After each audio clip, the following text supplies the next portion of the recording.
When sex abuse can lead to murder. Award-winning journalist Nick Davies concludes a series looking at the evils of pedophilia by confronting the grim mysteries of snuff movies. Today, the Amsterdam connection. Nick Davies.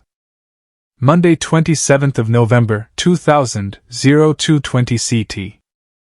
A year after Bristol detectives finally started to unravel the ring of pedophiles who had been abusing children there for up to 20 years, they found an informant with an alarming story. The man, whom we will call Terry, had a long history of sexually abusing boys. He did not come from Bristol, but by chance, he had come across some of the pedophiles the detectives were investigating, in Amsterdam, where he said they had become involved with a group of exiled British child abusers who had succeeded in commercializing their sexual obsession. The exiled pedophiles were trafficking boys from other countries, running legitimate gay brothels and selling underage boys. Under the counter, they had branched out into the production of child pornography. And they had killed some of them. One boy had simply been shot through the head, Terry said. He had been causing trouble and had been executed in front of several pedophiles. Another, he believed, had been thrown into one of the canals. But the one about whom he spoke the most was a boy who had been tortured and killed in the most painful fashion in the course of producing a pornographic video. Terry said he had seen most of the video himself, and had vomited before he could reach the end. The few detectives who specialize in the investigation of child abuse invariably say the same thing about snuff movies. They have often heard of them, sometimes pursued them, but never found one. The videos remain one of the great unsolved mysteries of the burgeoning underworld of international sexual exploitation. Twice told tale.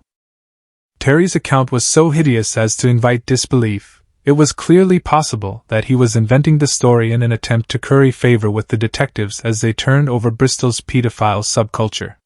And yet the detectives discovered that the allegation had been made before.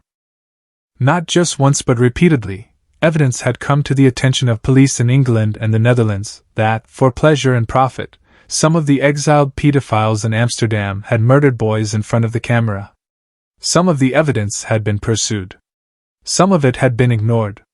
None of it had led to a murder charge. For a short while, the Bristol detectives thought they might be able to make progress in tracking down the truth, but when two of them flew to Amsterdam in the autumn of 1998 to pass on their information to Dutch officers, they hit a wall.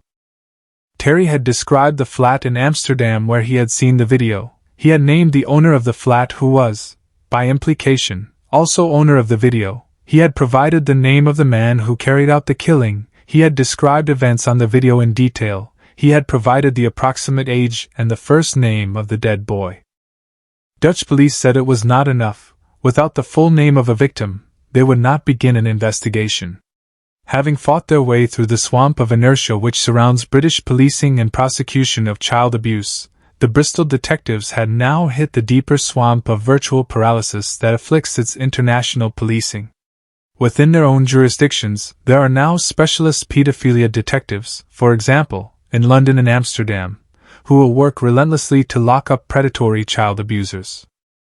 But when they try to move abroad, the potentially powerful machine starts to misfire. The result is that there is now a flourishing underground trade in boys who are being exported from the economic chaos of Eastern Europe, as well as from the streets of London, to be put to work in the sex industry of Western Europe. And no effective police operation to deal with it. Predatory pedophiles cross whatever borders they like in order to pursue their obsessions. The police who might follow them are almost always trapped within their own narrow jurisdictions, partly by differences in law and procedure, partly because they lack the manpower and money to work internationally. There is an exception to this rule of parochialism, in the highly funded war against drugs, but in the perverse world of modern policing, the trafficking, rape and alleged murder of children has a far lower priority. We have uncovered an international pedophile ring whose roots spring from Amsterdam, where, in the late 1980s, a group of British pedophiles set up a colony, exploiting the freedom of the city's gay community as cover to make a business of their fantasies. Legal front. One of the first to do so was Alan Williams, the Welsh witch, who already had a vicious history of abusing boys in South Wales. Williams arrived in Amsterdam in 1988, aged 21, and soon set himself up as the manager of a gay brothel called Boys Club 21 at 21 𝗬𝗏𝗏𝗏, near the Central Station.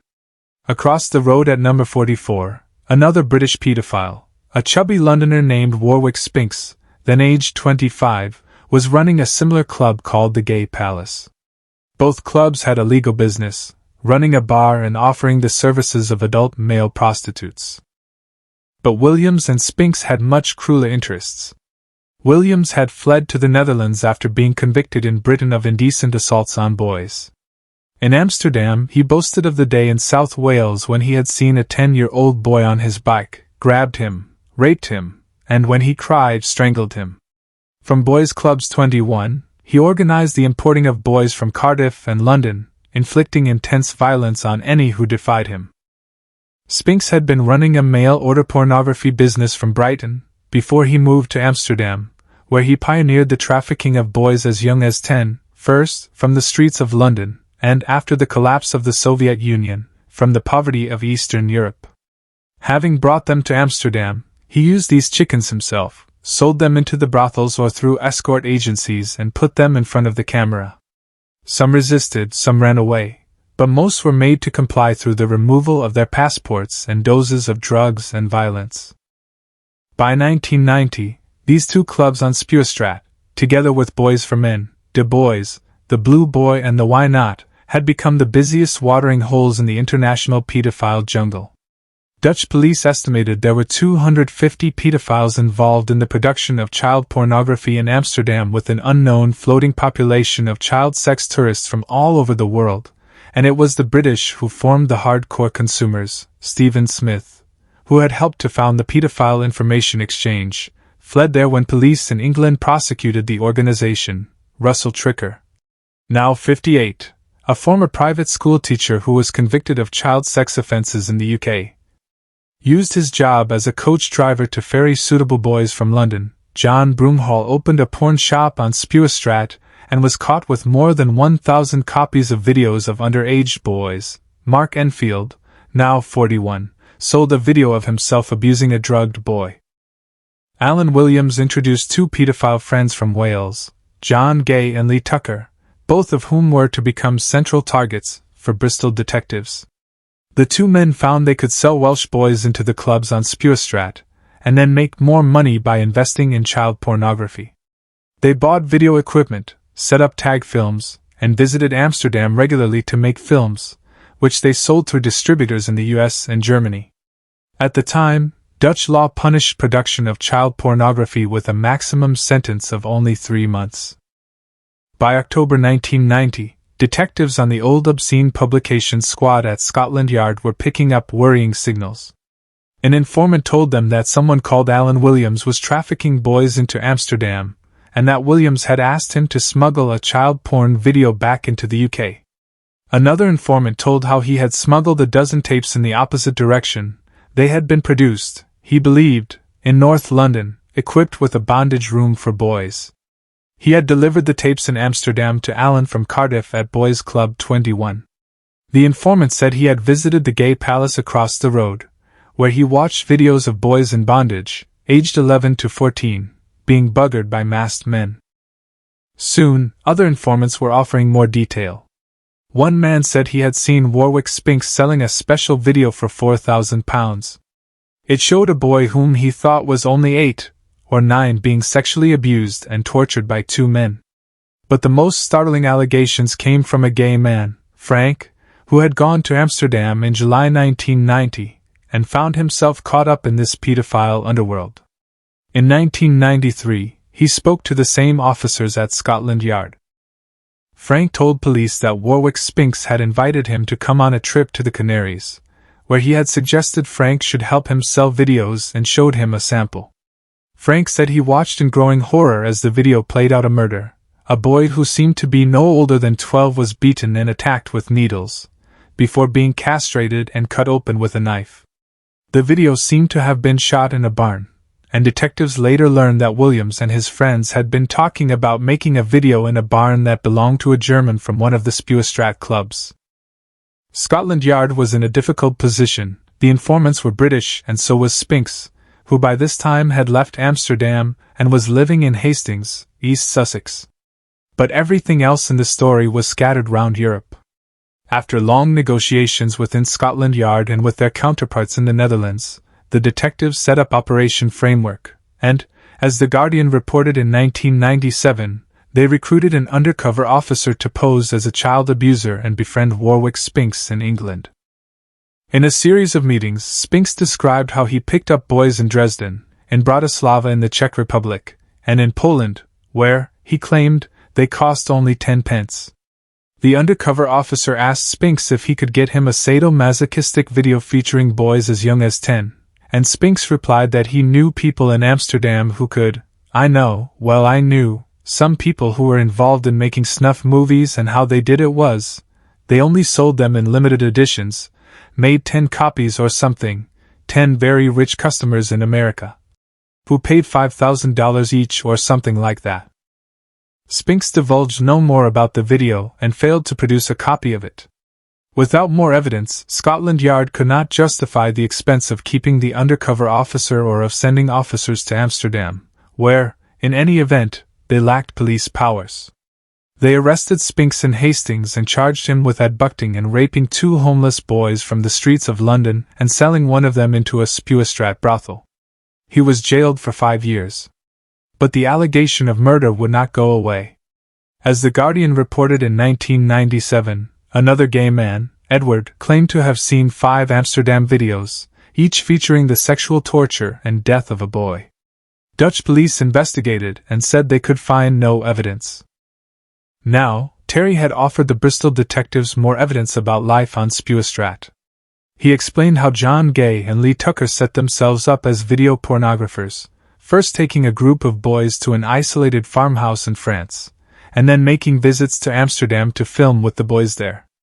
And dealing with snuff movies, he told how, in 1989, he had been alone in a flat which belonged to one of the key figures in the Amsterdam pedophile scene, whom he named. He had found a video and watched as it played out a murder. A boy was beaten before being castrated and cut open with a knife.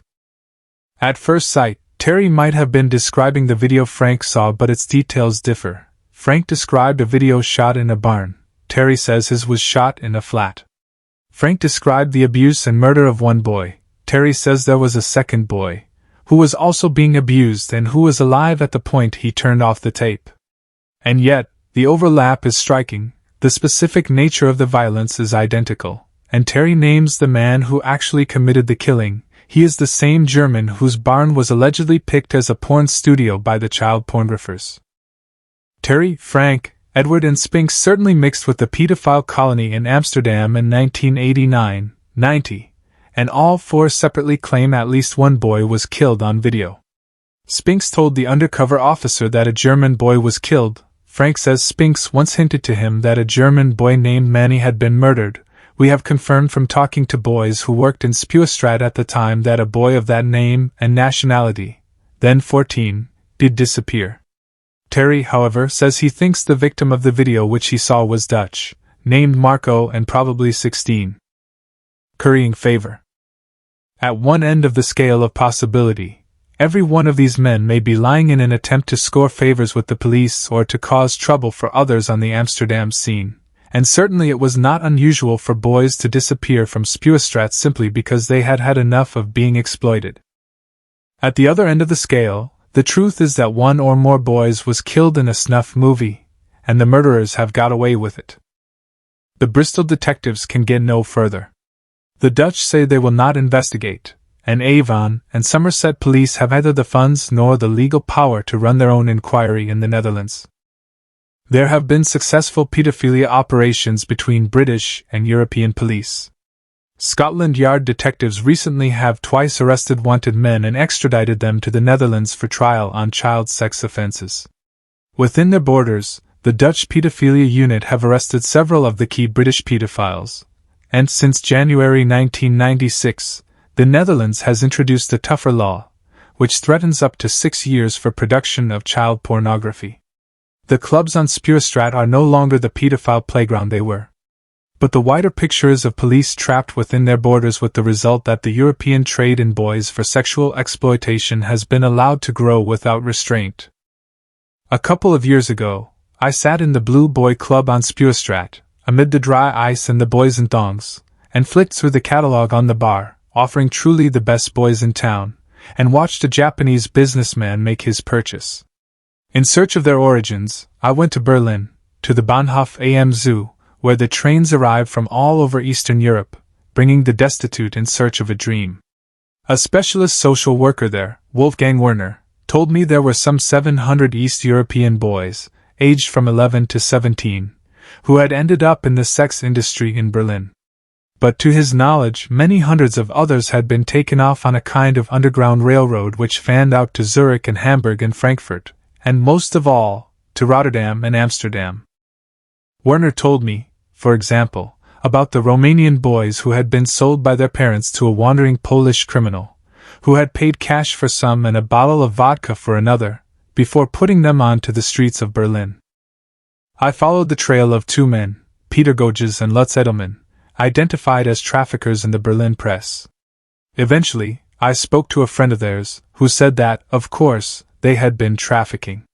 They must have sold 150 between them, before Goges was caught on the Polish border in the summer of 1992 with a boy in his boot. Goges was charged with smuggling, released on bail, and then drove away and never came back for his trial. About that time, he and Edelman stopped trafficking, not so much because of Goges's arrest but because they had been told some of the boys were being used in snuff movies. Plenty of others carried on. Unheeded warning. In May 1995, Bjorn Eriksson, then president of Interpol and chief of the Swedish police, told a conference on cross-border crime that organized pedophile networks were operating across European frontiers and as many as 30,000 pedophiles were believed to be linked to organizations or publications throughout Europe. His warning went unheeded. In the late 1990s, trafficking of boys from Berlin to the Netherlands hit the North European press when police belatedly tried to find out what had happened to a 12-year-old Berliner, Manuel Schadwald, who went missing in July 1993. The Berlin police had simply listed him as a runaway. By 1997, however, Dutch journalists had dug out a history of sightings which suggested he had been put to work in a brothel in Rotterdam, run by a German, Lothar Glandorf, now 36.